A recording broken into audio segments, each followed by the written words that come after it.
How to change frame rates in Premiere Pro. As you can see here, there are two clips in my timeline.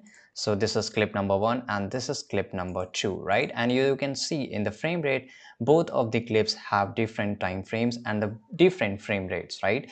So first of all, you have to, select both of the clip, right click on your mouse. Now go to modify, and here you will get an option of interpret footage.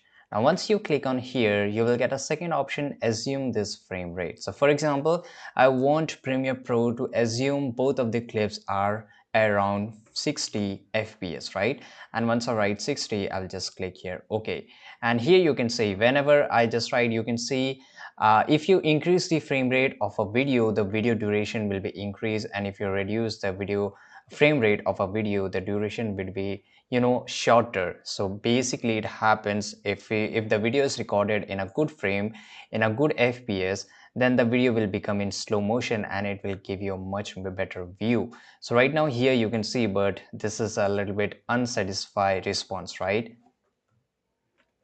So I will show you another option where most of the editor use to get a better time frame, or you can say better fps. I will just Control plus Z. Now you have to just go to the effect option, and here you have to just write post, right? And here you will get an option of posterize time. Just click and hold and drag it to your one of the clips. So this is the clip I've selected, and here you will get a posterize time, and here frame rates. I just want to get this frame rate of 30 fps, and when I just hit the enter, you can see that fps of this video has been changed, right?